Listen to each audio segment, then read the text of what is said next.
ఉషోదయం ప్రేమించు కాపరి ఉషా కిరణాలు ఉదయకాలపు వాక్య ధ్యానంనకు మిమ్మల్ని ఆహ్వానిస్తున్నాం. ప్రార్థన. మమ్మల్ని మిక్కిలిగా ప్రేమిస్తున్న పరలోకపు తండ్రి, ఉదయకాల సమయానికై వందనములు, స్తోత్రములు. నీ కృపను బట్టి మరి ఒక దినమును అనుగ్రహించిన నీ ప్రేమకు వందనాలు చెల్లించుకుంటున్నాం. ఈ ఉదయకాలమున నాతోనూ మాతోనూ మాట్లాడమని, నీ వాక్యము చేత మమ్మల్ని బలపరిచి నడిపించమని యేసు పరిశుద్ధ నామమున అడిగి వేడుకుంటున్నాను పరమ తండ్రి, ఆమెన్. ఈ ఉదయకాలపు వాక్య భాగము రోమీయులకు రాసిన పత్రిక 10వ అధ్యాయము 9 మరియు 10వ వచనములను చదువుకుందాం. అదేమనగా, యేసు ప్రభువని నీ నోటితో ఒప్పుకొని దేవుడు మృతులలో నుండి ఆయనను లేపెనని నీ హృదయమందు విశ్వసించిన ఎడల నీవు రక్షింపబడుదువు. ఏలయనగా నీతి కలుగునట్లు మనుష్యుడు హృదయములో విశ్వసించును, రక్షణ కలుగునట్లు నోటితో ఒప్పుకొనును. అపోస్తలుడైన పౌలు రోమియా సంఘమునకు రాయిచున్న మాటలు చాలా విలువైన మాటలుగా ఉన్నాయి. మనము చూసినట్లయితే ఒక వ్యక్తి తన నోటితో యేసు ప్రభు నా కోసమే చనిపోయినాడు అని ఒప్పుకొని ఆ కార్యమును విశ్వసించిన ఎడల అతడు రక్షణ పొందినవాడిగా ఉన్నాడు. యేసు ప్రభు నా కోసమే ఈ కార్యమును చేసినాడు, యేసు ప్రభు యొక్క రక్షణ నా కోసమే అని ఎవరైతే తన నోటితో ఒప్పుకుంటారో, ఎవరు తన హృదయములో ఆ కార్యమును విశ్వసిస్తారో వారు రక్షణ పొందుతారు. యేసు ప్రభు నా కోసమే ఈ కార్యమును చేసినాడు అని ఒప్పుకునేదానికి మొదటిగా హృదయములో ఆ కార్యమును అంగీకరించాలి. ఆయన నా కోసమే చనిపోయినాడు అని నీవు విశ్వసించకుండగా, నీ హృదయంలో ఆ మాట స్థిరపడకుండగా నీవు నోటితో చెప్పలేవు. అలాగా చెప్పేదానికి ప్రయత్నించినను అది ఎవ్వరికి ప్రయోజనకరముగా ఉండదు. ఈ ఉదయకాల సమయమున నీవు దేవుని యందు విశ్వాసము కలిగి, ఆయన నా కోసము చనిపోయినాడు, నా కోసమే సిలువ మ్రాను పైన తన జీవమును ఇచ్చినాడు, తాను నన్ను రక్షించేదాని కోసము సమస్తమును విడిచిపెట్టి ఈ లోకమునకు వచ్చినాడు అని విశ్వసించిన ఎడల ఆయనే నిజ రక్షకుడు, ఆయనే ఈ లోకమును విమోచించేదానికి, సకల మానవులను విమోచించేదానికి ఈ లోకమునకు దిగి వచ్చిన దేవుని గొర్రెపిల్ల అని నీవు విశ్వసించిన ఎడల ఆయనను నీ హృదయంలో అంగీకరించుకున్నది మాత్రమే కాదు, ఆయన నా కోసం ఈ కార్యమును చేసినాడని నీవు బహిరంగంగా ఇతరులకు చెప్పగలవు.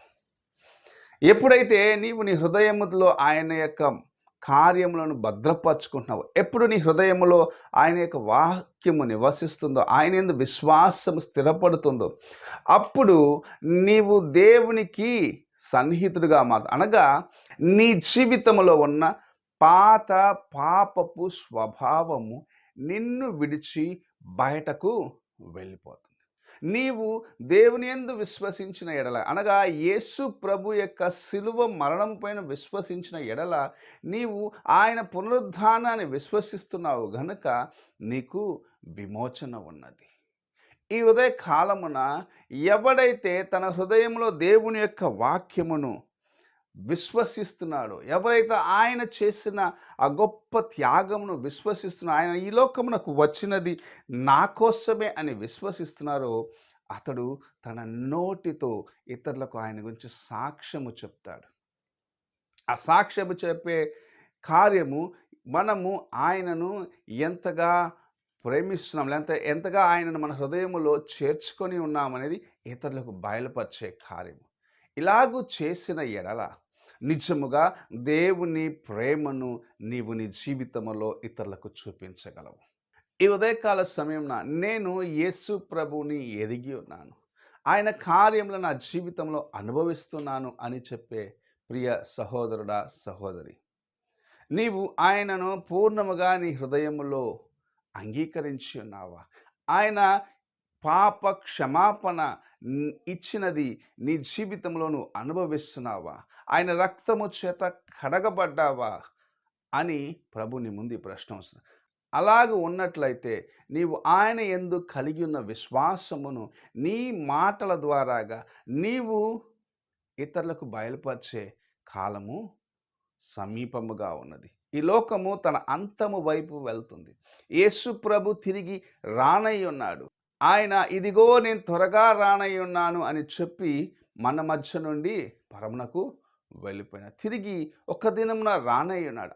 ఆ దినమున ఆయనను ఎదుర్కొనాలంటే మొదటిగా మనము హృదయంలో ఆయనను చేర్చుకోవాలి. అనగా రక్షించబడాలి. మారు మనసు అనుభవంలోకి రావాలి. ఇతరులను చూసి ఇలాగా ఉన్నారు, అలాగున్నారని విమర్శించకుండగా, వారికన్నా నేను బాగా ఉన్నాననే మనస్సు కలిగి ఉండకుండగా, ప్రభువా నీ సన్నిధికి నేను వచ్చి ఉన్నాను, నన్ను నీ ఒక్కసారి కనికరించుము అని దీన మనస్సుతో ఆయన వైపు చూసే అనుభవంను నీవు కలిగి ఉండాలి. ఈ ఉదయకాల సమయమున ప్రభు నిన్ను ప్రేమిస్తూ ఉన్నాడు.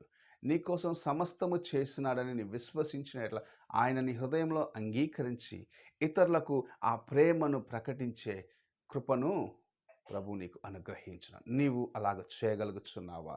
ఒక్కసారి నిన్ను నీవు పరీక్షించుకో. ప్రార్థన చేసుకుందాం. మమ్మల్ని మిక్కిలిగా ప్రేమిస్తున్న పరలోకపు తండ్రి, ఈ ఉదయకాలమున మీరు మాకు అనుగ్రహించిన నీ వాక్యమును బట్టి వందనాలు చెల్లించుకుంటున్నాం. నిన్ను విశ్వసించి నీ వాక్యమును ఎరిగిన మేము తండ్రి నీకు ఇంకా సన్నిహితులుగా ఉన్నట్లుగా, నీ రక్షణలో ఇంకా స్థిరపడినట్లుగా మాకు నీ కృపను దయచేయండి. ఈ కార్యక్రమం వీక్షిస్తున్న ప్రతి ఒక్కరిని ఆశీర్వదించి బలపరిచి దీవించమని తండ్రి, విన్న వాక్యమును దేవా అపవాది వచ్చి ఎత్తుకొని పోకుండగా నీవేనాయన వారి హృదయంలో స్థిరపరచమని యేసు పరిశుద్ధ నామమున అడిగి వేడుకుంటున్నాను పరమ తండ్రి. ఆమేన్. తండ్రి అయిన దేవుని ప్రేమ, కుమారుడైన క్రీస్తు కృప, ఆదరణకర్త అయిన పరిశుద్ధాత్మిక సహవాసం ఇప్పుడును ఎల్లప్పుడూ తోడై ఉండునుగాక. ఆమేన్.